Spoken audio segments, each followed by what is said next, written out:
নমস্কার সবাইকে, রাধে রাধে। আমি পৌশালী, পৌষ সানশাইনের আবারও নতুন একটা ব্লগে আপনাদের সবাইকে জানাই অনেক স্বাগত। আশা করি আপনারা যে যেখান থেকে আমার ভিডিওটি দেখছেন সবাই খুব ভালো আছেন আর সুস্থ আছেন। সকালবেলা প্রায় 6:30 মতো বাজে। ঘুম থেকে উঠেই না বাসি গায়ে রান্নাঘরে ঢুকতে ইচ্ছে করলো না। আর হাজব্যান্ডও নাইট ডিউটি করে ফিরেছে, তাই ভাবলাম ওর জন্য একটু টোস্টারে করে ব্রেড আর জ্যাম বানিয়ে দিই। সকাল সকাল স্নান করতে গেলে তার আগে আবার অনেক কাজ রয়েছে, ঘর ঝাড়ু মোছা করে তারপরে স্নান করতে যাব। সেই কারণে ভাবলাম তাড়াহুড়ো করে একটু ব্রেডই বানিয়ে দিই। আর এখানটায় দুটো মতিচুরের লাড্ডু দিয়ে দিলাম। আমি যখনই ঘুম থেকে উঠেছি ওর বাবাকে গেটটা খুলে দেওয়ার জন্য মেয়ে উঠে পড়েছিল, তাই ভাবলাম ও যখন উঠেই পড়েছে বাড়ির কাজকর্মগুলো সেরে তারপরে আবার ওকে একটুখানি ঘুম পাড়িয়ে দেবো। ওকে একটুখানি ব্রেড করে দিয়ে দিয়েছি, বাবা মেয়ে দুজনে এখন ব্রেড খেয়ে নিয়েছে। আর এই যে হাজব্যান্ডকে বলেছি 10 থেকে 15 মিনিট মতো আমাকে একটু সময় দিতে, পুজোটা করে তারপরে আবার মেয়েকে ঘুম পাড়াবো। এমনিতেই না আমার মেয়েকে সকালবেলা ঘুম থেকে ওঠালে খুব কান্নাকাটি করে, বেশিক্ষণ জেগে থাকতে চায় না। ওই আবার 10টা থেকে 11টার দিকে ঘুমিয়ে যেতে চায়, আর ঘুমিয়ে গেলে না দুপুরবেলা আর ঘুমোতে চায় না। সেই কারণে ওকে মোটামুটি 8টা 9টা 9:30টার সময় আমি ঘুম থেকে ওঠাই, যাতে করে ও দুপুরবেলা আর কোনো রকম ন্যাপ না নেয়, একদম 2টোর দিকে বা 2:30টার দিকে ঘুমোয়, তাতে করে আমিও একটুখানি বিশ্রাম নিতে পারি। এই জন্য সকালবেলা ঘুম থেকে উঠলেই আমি চেষ্টা করি 1 ঘন্টা 1.5 ঘন্টার মধ্যে ওকে আবার একটুখানি ঘুম পাড়িয়ে দেওয়ার। মোটামুটি 1-1.5 ঘন্টা মতো ঘুমোলে আর ওই 11টা বা 11:30টার দিকে ঘুমোতে চায় না আর কি।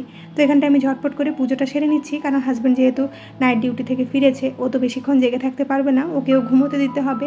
আবার আজকে নাইট ডিউটি রয়েছে, মোটামুটি এই সপ্তাহে টানা 7 দিন মতো ও নাইট ডিউটি করলো। নাইট ডিউটি করলে না আমাদেরও রুটিনটা খুব বেশি গড়বড় হয়ে যায়, মানে কখন ঘুমোই কখন খাই সব মোটামুটি একটুখানি এদিক ওদিক হয়ে যায় আর কি। তো যাই হোক, এখানটায় কিন্তু গোপালকে আমি সুন্দরভাবে রেডি করে দিয়েছি। আজকের এই জামাটা আমার মেয়েই চুজ করে দিয়েছে। তো গোপালকে রেডি করে ওকে সিংহাসনে বিরাজমান করিয়ে দিলাম, তারপরে কিন্তু চটপট করে আমি পুজোটা সেরে নেব। ওদিকে মেয়েও কান্নাকাটি শুরু করে দিয়েছে, কারণ ওর বাবার কাছে একদমই থাকতে চাইছে না, এখানেই আসতে চাইছে। আর ও এলে না আমার পুজোতে অনেক দেরি হয়ে যাবে। ওর বাবাকে বলেছি জোর করে ওকে ধরে রাখতে, যাতে ও আমার কাছে না আসতে পারে আর ঝটপট আমি এখানটায় পুজোটা সেরে ফেলতে পারি।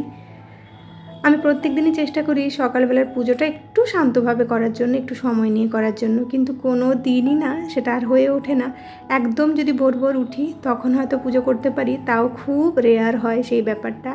ছোট বাচ্চা থাকলে কিন্তু বাড়িতে বাচ্চা ছাড়া কোনো কাজই কিন্তু আপনি মনোযোগ দিয়ে করতে পারবেন না। এই বয়সের বাচ্চাদের ওপরে অনেক বেশি কনসেন্ট্রেশন দিতে হয়, বাচ্চাদের কথা মন দিয়ে শুনতে হয়, বাচ্চাদের সাথে থাকতে হয়, তাদের সাথে গল্প করতে হয়, তবে গিয়ে না বাবা মায়ের সাথে বাচ্চার একটা ভালো বন্ডিং তৈরি হয়। আমি লক্ষ্য করে দেখেছি, বাচ্চাকে সময় না দিয়ে যদি সংসারের পেছনেই আমরা সারাটা দিন সময় দিই, তাহলে দেখবেন বাচ্চাদের সাথে সেরকম একটা বন্ডিং তৈরিও হয় না, আর তাদের মানসিক বিকাশটাও ভালো হয় না। তো যাই হোক, আমি কিন্তু গোপালকে বাগানের কয়েকটা ছোট্ট ছোট্ট ফুল দিয়ে পুজোও দিয়ে দিলাম। আর দেখিনি কালকে রাত্রেবেলা ফুলগুলো হয়েছিল বলে আজকে গিয়ে ফুলটা দেখে এত ভালো লাগলো, তো সেই কারণে ভাবলাম গোপালকে একটু ফুল দিয়ে পুজো দিই।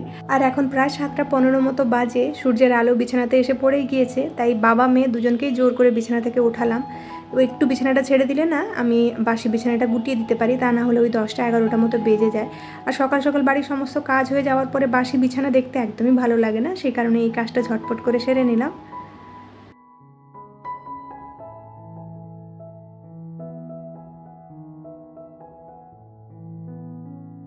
ওদিকে মেয়েকে ঘুম পাড়িয়ে আমি এদিকে দুপুরের রান্নার প্রিপারেশনগুলো নিয়ে নিচ্ছি।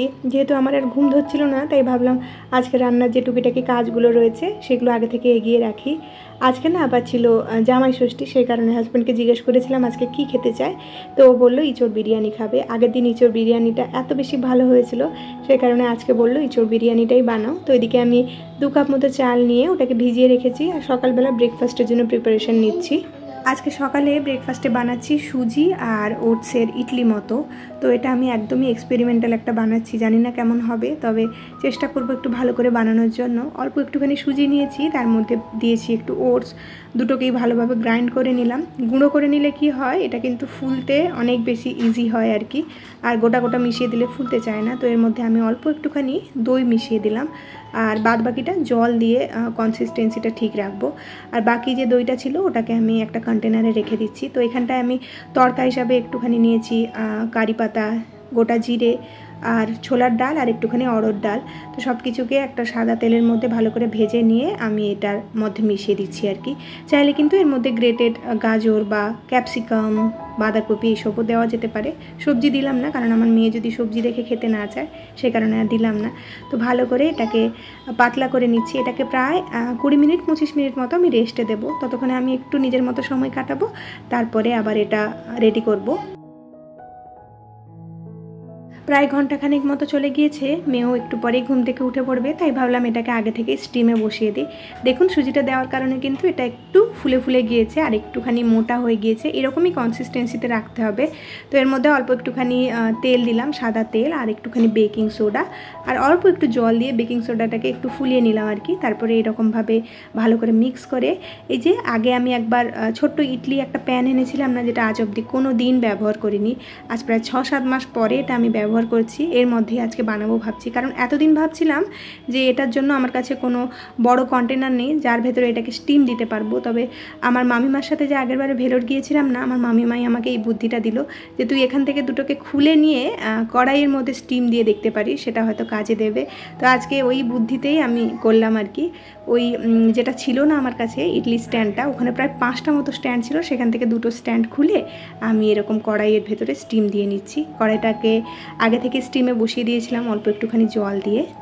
আজকে ভিডিওর মধ্যে আপনারা হয়তো এদিক ওদিকের একটুখানি ব্যাকগ্রাউন্ড নয়েজ পাবেন। আমার মেয়ে এখন অবধি জেগে রয়েছে, ওকে ঘুম পাড়িয়ে ভয়েস দেবো বললেন না, কখনোই দেওয়া হয়ে ওঠে না। তো জেগে থাকা অবস্থাতেই দিতে হচ্ছে, সেই কারণে হয়তো এদিকে ওদিকের আওয়াজটা একটু পাচ্ছেন। সবাই একটুখানি ম্যানেজ করে নেবেন প্লিজ। আজকে সকালবেলায় ব্লিঙ্কিট থেকে কয়েকটা সবজিপাতির অর্ডার দিয়েছিলাম এই বিরিয়ানি বানানোর জন্য, সেগুলোকেই এখন গুছিয়ে নিচ্ছি।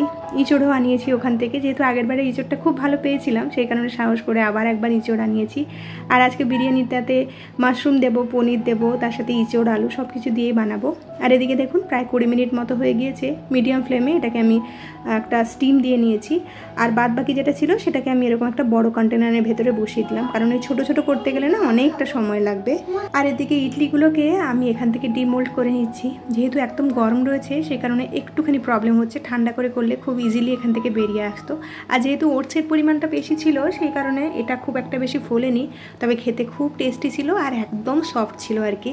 তো এখন চলুন মেয়েকে খাইয়ে দেওয়া যাক, তারপরে বাদবাকির কাজগুলো করবো আর কি।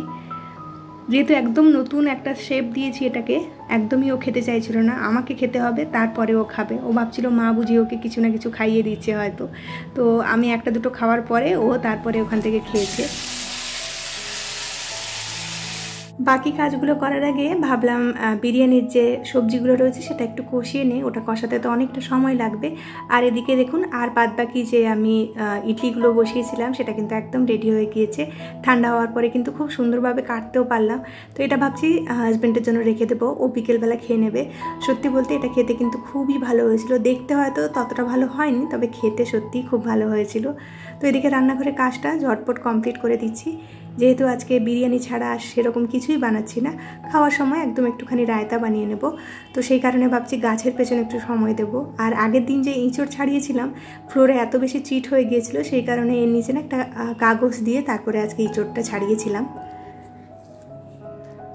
একটা রান্না করি কিংবা 10টা রান্না করি, রান্নাঘর প্রত্যেকদিন এত বেশি নোংরা হয়ে যায়, বিশেষ করে এই ফ্লোরটা। প্রত্যেক দিনই রান্নার পরে রান্নাঘরের ফ্লোরটাকে ভালোভাবে মুছতে হয়। আজকেও মুছে টুছে একদম বেরিয়ে এসেছি, আর বিরিয়ানিটাকেও দমে বসিয়ে দিয়ে এসেছি। আর তার ফাঁকে আমি ভাবছি ফ্রিজটা একটু ক্লিন করে নিই। ভাবছিলাম ফ্রিজের মধ্যে হয়তো সেরকম কিছুই নেই, তবে ফ্রিজটা এত বেশি এলোমেলো হয়ে রয়েছে ভালোভাবে মুছে উঠতে পারিনি, ওপর থেকে অল্প একটুখানি মুছেছি। আর যদিও ফ্রিজের মধ্যে সেরকম কিছুই রাখছি না, তবে এটা ওটা ছোটোখাটো এত জিনিসপত্র রয়েছে, সব কিছু অ্যারেঞ্জ করে না ফ্রিজটাকে একদমই গুছিয়ে উঠতে পারছি না কয়েকদিন ধরে। ইচ্ছে রয়েছে সব কিছু খালি করে ফ্রিজটাকে আবার পরিষ্কার করার জন্য। হাতে ঘন্টাখানেক মতো সময় ছিল, তাই ভাবলাম গাছগুলোর একটু পরিচর্যা করা যাক। অনেক মাস হয়ে গিয়েছে গাছের পেছনে সেরকম আর সময় দেওয়া হয় না। আর মাঝখানে যে ছিলাম না সেই সময় কয়েকটা গাছ শুকিয়ে গিয়েছিল, আর মাটি সহ টপটা এমনি খালি খালি পড়েছিল। খালি টপটা দেখতে বড্ড বেশি খারাপ লাগতো, সে কারণে সমস্ত জায়গার মাটি এক জায়গায় নিয়ে ভাবছি কয়েকটা মানি প্ল্যান্ট লাগিয়ে দেবো। কারণ মানি প্ল্যান্টের যত্ন নেওয়া খুব একটা বেশি কঠিন নয়, মোটামুটি সমস্ত ওয়েদারেই মানি প্ল্যান্ট ভালোভাবে বড় হয়ে যায়। তো আমার কাছে কয়েকটা মানি প্ল্যান্ট রয়েছে যেগুলো অনেক ডালপালা গজিয়েছে, সেখান থেকেই কয়েকটা কাটিং নিয়ে লাগিয়ে দেবো ভাবছি। এই স্পাইডার প্ল্যান্টটা আমার এত বেশি ভালো হয়েছিল, তবে জানি না কেন হঠাৎ করে স্পাইডার প্ল্যান্টে না অনেক পোকা লেগে গিয়েছে, তো খেয়ে নিয়েছে পাতাগুলোকে। তো সেগুলোই আমি কেটে এখন বাদ দিয়ে দিচ্ছি যাতে বাকি গাছটা ভালোভাবে গ্রো করতে পারে। তো জানি না এটাকে আমি কেমনভাবে আবার বড় করব। আর এদিকে কিন্তু কয়েকটা মানি প্ল্যান্টেরও কাটিং নিয়ে নিয়েছি, ছোট্ট ছোট্ট টবে বসিয়ে দিচ্ছি। আর এর মধ্যে না আমি একটুখানি ভার্মি কম্পোস্ট, বোন মিল পাউডার, একটু নিম খোল এগুলোও মিশিয়েছি যাতে গাছগুলো একটু ভালোভাবে গ্রো করতে পারে আর কি। এমনিতেই কিন্তু মানি প্ল্যান্ট দেখবেন জলের মধ্যেও ভালোভাবে গ্রো হয়ে যায়। আর আমার মানি প্ল্যান্ট এত বেশি ভালো লাগছে আজকাল, মনে হচ্ছে গোটা বাড়িটাই মানি প্ল্যান্ট দিয়ে সাজিয়ে রাখি। তো ইচ্ছে রয়েছে একটা মানি প্ল্যান্টের বড় ঝাড় মতো বানানোর জন্য। তো ওর জন্য একটা মস স্টিক বলে একটা জিনিস হয়, সেটা লাগে। সেটা আমি দেখি কয়েকদিনের মধ্যেই নার্সারি থেকে অ্যারেঞ্জ করে আনবো।